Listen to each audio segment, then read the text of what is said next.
Welcome to a special holiday edition of Quack Quack Honk blinds you with their light. No, really, that light in the camera right there is just blindingly bright. Really would have helped if she'd turn it just at least a little bit sideways. Sort of worried for her vision, honestly, if it takes that much light to color something like this. And you notice almost all of it's behind her hand anyways, so I'm not sure it does any good at all. She actually has two lights on this working surface if you're not including the LED board behind her. So you've got the one that's properly off camera on the left, and then you have the one on the right, which apparently could have used a screw tightened up. Though really, if we're talking about artisan loose screws, it seems to fit. So anyways, one of our friends happened to have a little car accident just for Christmas. It had the brilliant idea that he was just going to go right back to work, high as a kite on painkillers, unable really to walk due to a rather broken leg. So, knowing what we know of his SO, we decided that chances were he wasn't necessarily going to make it unimpeded. And, you know, how can you resist drawing that for somebody for Christmas? You know, he may not necessarily be into BDSM, but, you know, it seemed like he had a frying pan in his future. So I gotta admit, I like the charcoal gray suit, considering he's a badger, so it's going to be a lot of browns in there. I would prefer that you kept the ink within the lines. Saves a lot of time when all the ink stays in the lines and you're not pushing it back in.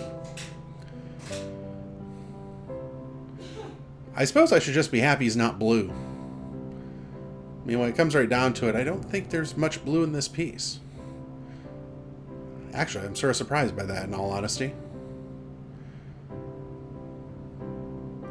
I imagine she's got to fit it in somewhere, though. I suppose we'll just have to keep our eyes out.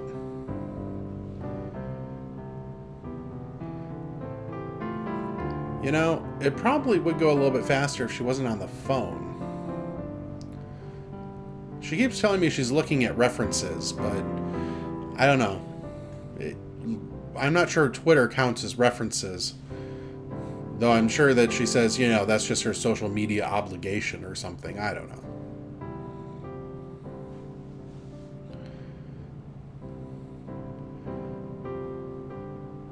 Well, at least she was nice enough to color his feet, you know, the same color. Normally when you break your leg and you've gotten a cast like that, your toes aren't quite the same colors. That really doesn't make for an attractive Christmas piece, does it?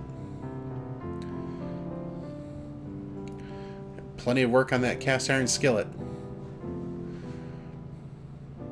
Having spent my summers down in the south, the cast iron skillet is really the end-all and be-all of husband persuasion tools. It's not often pulled out, but when it is, that does tend to be sort of the end of the argument right there.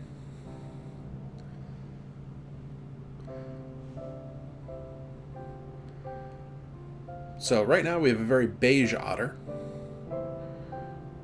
Not sure why we started with beige,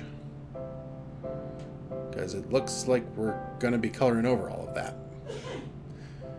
Once again, maybe I should get her some beige paper. Yeah, cut down on this coloring time a little bit.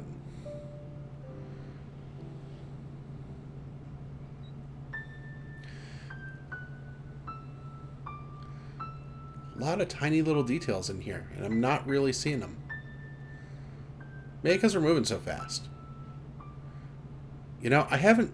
Oh, nope, she got the blue in on me when I wasn't paying attention. His eyes are blue. I should have known she was going to find some way to put blue into Christmas. Tons of tiny little details in these faces, apparently. I think she spent more time on those than pretty much anything else, which is probably the best thing to do, all considered. And still pushing back ink. I don't know. Keep it in the lines. Gotta tell you, it saves a lot of time.